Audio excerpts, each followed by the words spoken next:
When it was revealed that UMP40 would be coming back to Girls Frontline 2, my reaction was, well... Huh?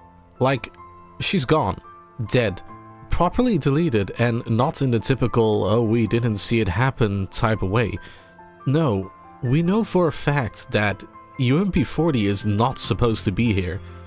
I and many others were perplexed as to how this is possible and how the game's story was gonna justify her existence.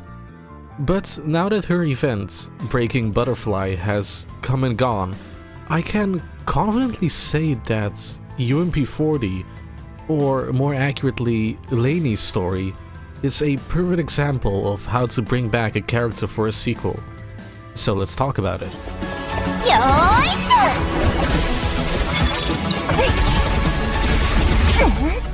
Bringing back fan-favorite characters into a new game almost always brings up continuity problems. They could not be in the same universe, presumed dead, or there could be such a big time skip that it wouldn't make sense to have them show up. Most of these games solve these problems in a creative way that is often linked to the magic system. But Girls Frontline is different. It can't just bring back new characters because of magic, or different timelines because the entire multiverse science fiction thing the universe has is very well defined. And the time skip of 10 years between Girls Frontline 1 and 2 is too short for massive new cloning or other technologies to have made advancements. Furthermore, the characters in Girls Frontline are mostly dolls, androids whose entire consciousness and being is kept in their neural cloud, which holds everything from their personality, memories, and combat effectiveness. It's also swappable to different bodies, which is why our dolls can essentially die but be revived all the time. So, death for the characters is nothing new, unless their neural cloud gets extremely corrupted or outright destroyed, which would be a sort of final death. This is essentially what happened to UMP40. A quick refresher for those who either haven't played the original Girls Frontline or just want to recall what happened again. Both UMP40 and UMP45 were created by the Romanian arms manufacturer Sungvis Ferry, being classed as DCI-8 model T-dolls, and thus making them essentially sisters for doll standards. Before being sent over to the PMC Griffin and Kreuger, they were both outfitted with a secret command authorization hidden inside what is essentially a second type of operating system installed by Sungvis Ferry to enact a secret plan to attack the PMC, basically acting as modern Trojan horses, as this second OS wasn't wiped when they arrived at their new workplace. UMP40 arrived at Griffin first and straight up didn't have a good time. Because she specialized in electronic warfare, she wasn't performing up to her commander's expectations in combat drills, which ended with her being given the bare minimum of combat functions and the simplest weapon available to the PMC, the UMP40. Even though she tried her best to improve her combat functionality, she always felt like an outlier within the ranks of G&K. This all changed when UMP45 joined her team and suffered from the exact same setbacks as UMP40 did. So 40 decided to take up a sort of big sister role and try to cheer up the defeatist and kinda depressed 45, saying that they should become friends, served under just a pretty bad commander, and that things will get better if they keep trying together. At some point, the two friends established a cable connection so 40 could transfer some of her combat data to 45, just to quicken up her combat training.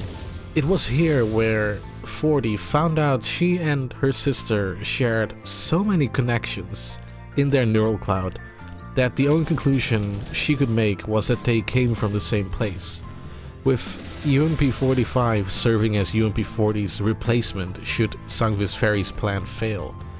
It's still up in the air whether UMP40 knew what she was being used for, but She knew that she had a second operating system in her and probably knew that it was dangerous. So from then on, UMP-40 decided to dedicate herself to giving UMP-45 freedom by completing her mission. Eventually, the two sisters' combat effectiveness became good enough to be assigned to a combat squad, supporting assault squads including M16A1 in an attack on Sungvis Ferry's main labs, Operation Butterfly. To prepare for the operation, the two dolls were ordered to install a special safeguard program which would melt their neural clouds if need be and give their commander authority over it. UMP-40 complied, but also used a sort of loophole to give herself the authorizations for UMP-45's kill switch. During Operation Butterfly, UMP-45 and UMP-40 were Support Team 14, providing electronic warfare support to the other teams by using their origin as Sungvis Ferry dolls and excellent electronic warfare skills to scramble and destroy security systems in the labs. But at some point during the mission, the Trojan Horse was unleashed. UMP-40 received a special command from that hidden part of her being to execute Order 61, uploading the virus Parapluie to the entire network and infecting the Griffin dolls assigned to the operation. Chaos ensued as friend or foe codes were overwritten and Griffin dolls attacked each other and their now former human comrades in arms. As UMP-40 and UMP-45 tried to leave the labs, even taking down one of the assault teams in the process, 40 plays her final card, raising her weapon against her sister, telling her it is time to choose. Does 45 want to die here, like the dolls they just killed? Or does she want to become truly free and no longer be a puppet? 40 tells her sister that their commander surely has begun the safeguard program, destroying the neural clouds of all the dolls present, including herself and 45, as she didn't tell 45 that she actually took over that command, wanting 45 to steal her mind for what's to come instead of staying naive. 40 then reveals to her shocked and panicked sister that only one of them has to die, as the safeguard would only trigger if one didn't kill the other.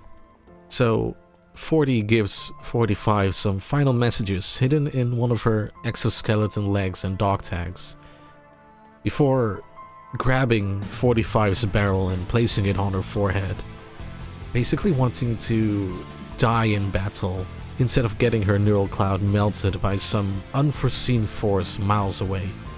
45, of course, desperately didn't want to kill her best friend in this entire world, but she knows it's hopeless and pulls the trigger. As UMP-45 leaves the Sungvis Ferry labs, she runs into M16A1, who's also been infected by the virus and believes that 45 killed her sister and was responsible for everything that happened. Even though they both survived this battle and got away safely, their relationship would kinda never be the same. UMP-45 had her left arm broken, her eye slashed, and her entire world shattered. UMP-40's final message to her sister tell her to keep on living for her own sake, and that her death would be worthwhile as long as 45 lived and remembered her. This trauma would change 45 forever, causing the once shy and defeatist doll to become more decisive, distant, cunning, in the long run as she formed Squad 404, those who don't exist. This isn't the end of UMP-40's story, however. UMP-45 stored the memories of her sister and Operation Butterfly deep in her neural cloud, encrypted them and safeguarded them for the following 10 years. They resurfaced here and there for plot reasons, but generally stayed within UMP-45 and later Leva. However, because of the uniqueness of Leva's neural cloud, having two different kinds of operating systems and being infected with the virus, the memories of UMP-40 began to form into a new personality, being, consciousness, whatever, in her neural cloud, which took on the appearance and personality of UMP-40. Leva was able to communicate with this new being within her level 2 and level 3 consciousness for the next 10 years, acting as some kind of emotional support. This is the reason why she never changed her frame all this time. If she got a new frame that wasn't her original Sangvis Fairy one, she would lose these memories and her emotional support forever. Are you enjoying the video so far? Consider doing all of the silly YouTube things like leaving a like, leaving your thoughts on UMP-40's story, and if you really like what I'm doing, consider becoming a member for as little as €2 or your regional equivalent per month to get your name featured at the end of every video. Alright, let's get back to it. Okay, we have finally reached the events of Breaking Butterfly, the event in Girls Frontline 2 that introduced Lainie, only over 1400 words into the script. Breaking Butterfly is set about a week after the events of Deep Oblivion, following Leva, Lena and Kalina as they prepare to head to Lviv, where the commander and the crew of the Elmo are set to deliver Helena. However, during the events of Deep Oblivion, Leva was attacked by the boss of said event, aptly called Chaos, which heavily damaged her neural cloud and caused her to fall into a coma. Persica finds out that the memories of UMP-40 inside her neural cloud have essentially been corrupted and become inaccessible one way or another, which also means that redundant data has been piling up about UMP-40 that would normally be cleaned up, which essentially has been overloading Leva's neural cloud for the past week. The quickest way to get Leva out of her coma would be to delete the UMP-40 inside her mind. But Lena protests that Leva wouldn't approve of this. So, as an alternative, Lena enters her older sister's neural cloud to get rid of the redundant data by hand. There, she meets this version of UMP-40, who appears friendly enough and helps Lena clear the redundant data. Throughout their travels in Leva's neural cloud, they also come across a mysterious girl who tries to thwart their efforts. But with every batch of data deleted, the two dolls also learn more about Leva's past with UMP-40, giving Lena a never-before-seen look into her sister's past. But before getting rid of the final batch of data, UMP-40 goes turncoat, explaining to Lena that after Chaos's attack, she remembered she's actually part of the parapluie virus, as is the mysterious girl, and wants to use the extra processing power achieved by clearing the data to take over Leva's neural cloud and escape to the real world, kicking Lena deeper into Leva's neural cloud. Lena, determined to save her sister, crawls her way out with the help of Persica and tracks down UMP-40, who is, of course, expecting her, and shows Lena what happens during Operation Butterfly 10 years ago, and reveals that Leva is trapped in an illusionary version of reality where the trauma of that day never happened. While UMP-40 and Lena battle, UMP-40 keeps coaxing Lena to kill her, as it is the only way to free Leva from certain death. However, Lena decides against this, understanding that UMP-40 just wants to live and trust in the bond that she and Leva built up in the last decade inside this neural cloud.